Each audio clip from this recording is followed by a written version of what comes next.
You stand before the Spirit Spire, said to have been erected to protect the island. Yet with the villagers having accepted ruination, it now stands forlorn, an edifice without a purpose. This place, so named for the spirits themselves, is one that the villagers do not enter. Despite this, you say to yourself, I have to get rid of the monster, and decide to profane the place with your presence.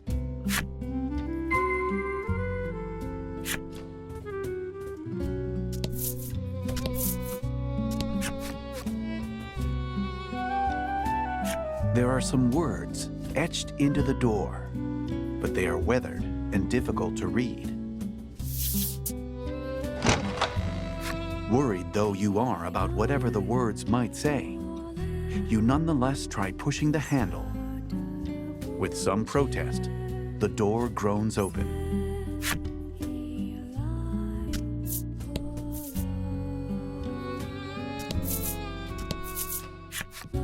You spy the shadow of the monster you encountered earlier. Your insight that it had taken refuge in the spire has proven a good one. The shadow notices your presence and flies off at blinding speed. You can't help but admire the rapid escape, though it looks like you're back to chasing after a shadow.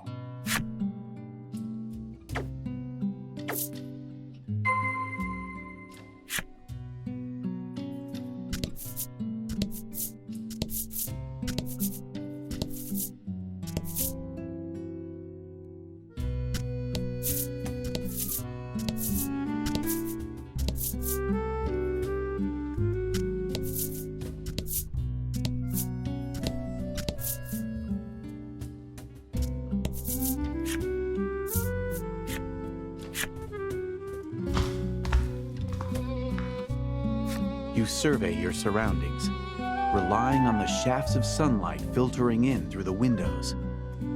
However, you're unable to see the monster from where you are.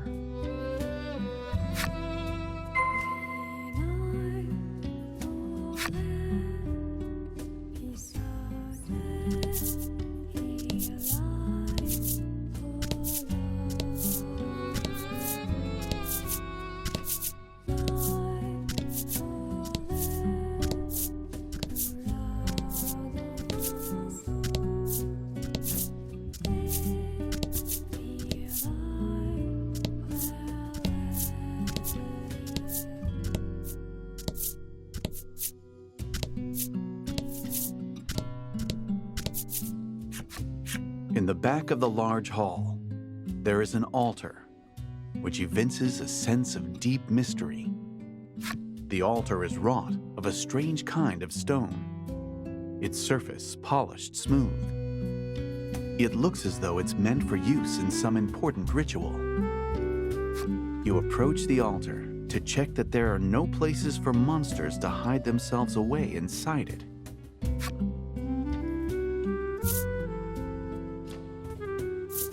In reply to the mysterious and unidentifiable voice that suddenly rent the silence, you ask in a sharp tone, "Who's there?"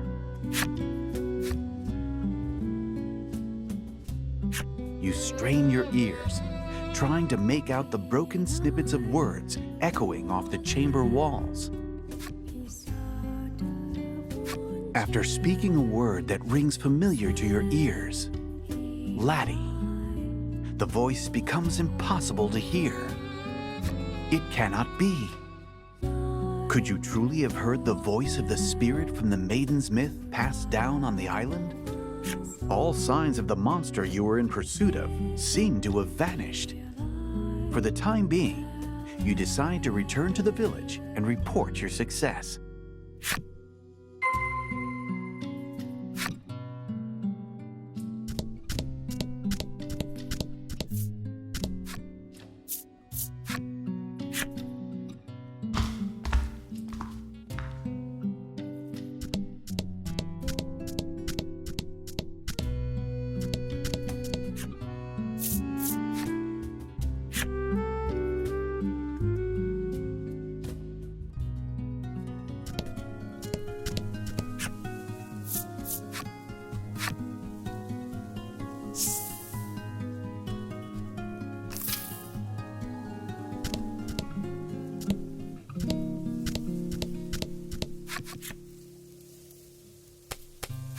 When you arrive at the mayor's house, there is a young visitor already there.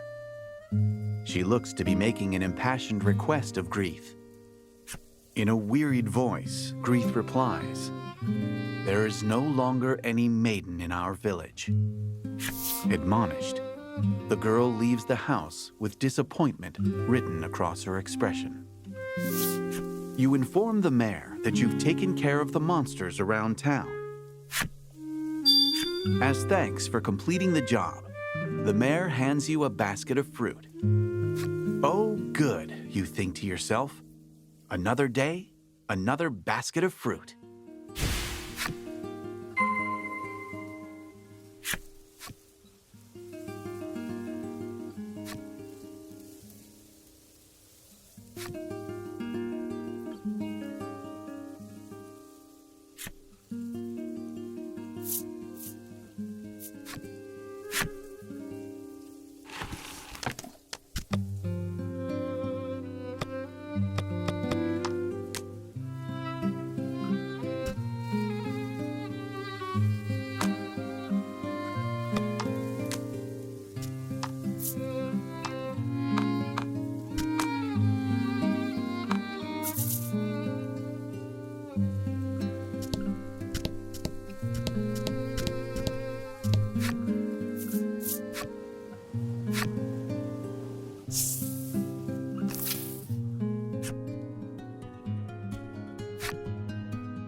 You re-enter the grotto and announce your return. On a normal day, Laddie would already have zipped over to greet you. But today, nothing.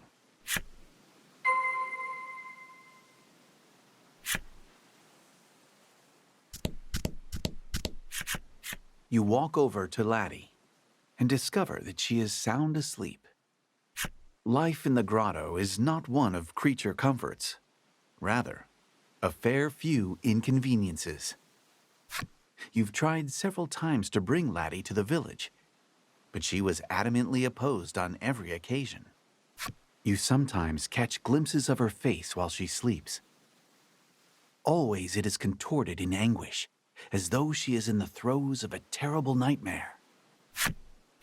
You notice a bulky book lying open next to Laddie, filled with carefully drawn words and images. It seems to be some kind of picture book that Laddie made herself. You know, I confess, I am a bit curious. You can't help but feel like you ought to refrain. But in the end, you cannot overcome your curiosity and decide to take a look at the picture book. Beside evocative images of deep forests and towering mountain ranges, Laddie has written a story patterned after the Maiden's myth. The picture book story is set in a small village replete with nature. The village enjoys the promise of peace and tranquility, thanks to the young woman born to be the Maiden. The Maiden goes before the altar to perform a ritual, which invokes the power of a great spirit to protect the village. You look over the artwork, a spitting recreation of the altar you saw in the Spire, and think back on the mysterious voice. The voice claimed it was a spirit, and you're certain it spoke Laddie's name. You are so caught up in the thoughts racing through your head that you fail to notice Laddie had awakened. Laddie seems embarrassed that you've seen her book. Tears prick the corners of her eyes. If Laddie were indeed the Maiden, it would be no exaggeration to call her the very light of hope, a protective force that could save the island from its encroaching ruin. With faint expectation tightening your chest, you consider taking her to the altar in the Spire.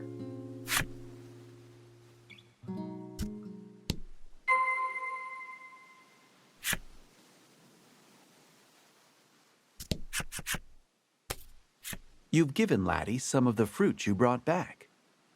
She dreamily stuffs some of it into her mouth. Maybe she likes it. You hope so. Your stomach rumbles as you watch her, and together, the two of you enjoy a light meal.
You did great.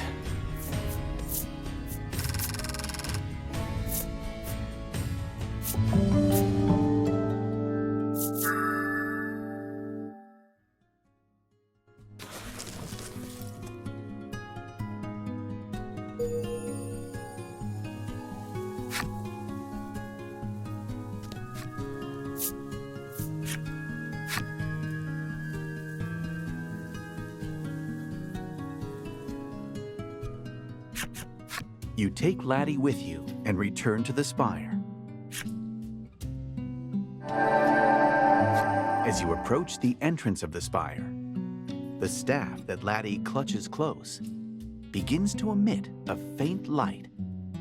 Seeing the mysterious light, you are convinced Laddie has a deep connection to the Spire. Her expression uneasy. Laddie takes hold of your sleeve with a tentative touch.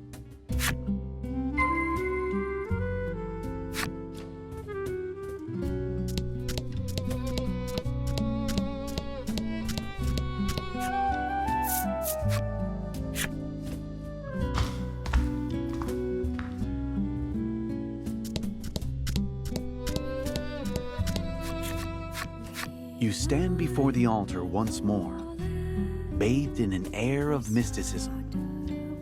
The light emitting from Laddie's staff intensifies, as if indicating its destination.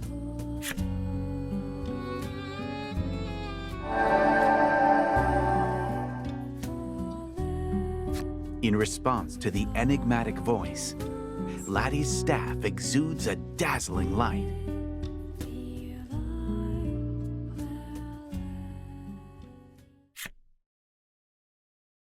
A spirit appears right before your eyes. Well, maybe it's a spirit? It's some kind of strange stuffed animal. The stuffed toy seems to be affecting a voice of considerable gravitas and choking itself in the process. This creature is called Lack. Though you cannot be certain it speaks the truth, it claims to be a spirit. You approach, hoping to ask about the Maiden. But with blinding speed, Lack zooms behind Laddie, putting her between you as a shield. You're the one from before, Lack says, quaking. It would appear that you're mistaking the creature for a monster, and doggedly chasing after it has made it rather afraid of you.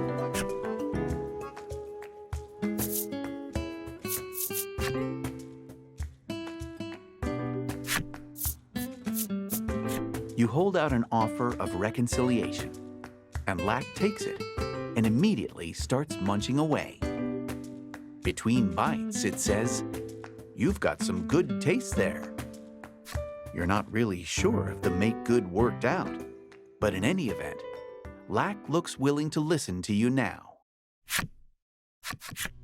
You ask about the maiden once more, and Lack begins to talk a lot. It seems to enjoy doing so. Just as the maiden's myth handed down amongst the denizens of the island suggests, it explains, Laddie was indeed born to be the maiden here. However, she was unable to take up her role. This has caused no small amount of distress over the island's inevitable destiny to sink beneath the raging waves. Lack concludes with a proposal.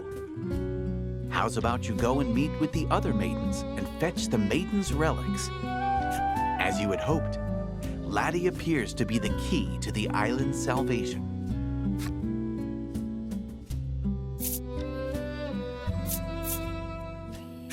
You ask, should we kill the maidens and steal the relics? Laddie shakes her head rapidly, as if to insist that you definitely should not do that. As Lack explains, each maiden has an attendant, an escort, and protector. This would make it difficult to take the relics by brute force. This island is not the only one home to a spirit. There are islands throughout this archipelago, and upon each dwells one of the 4 maidens who govern their own spirit. The self-proclaimed spirit explains that if you bring the maiden's relics that each of these maidens possess back to this spire, Laddie will be able to become a maiden herself. Laddie shows the staff in her hand, wearing an expression that seems to say, "This is a maiden's relic."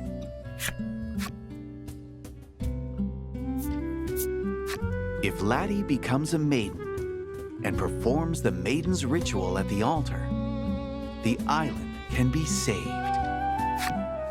The world-changing immensity of what you have just learned echoes in your mind.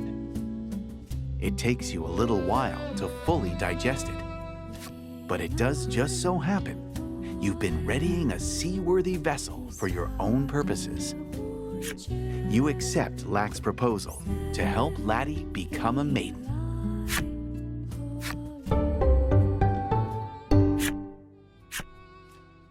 So, you want me to poof you back to the entrance? You decide to make for the Spire's exit.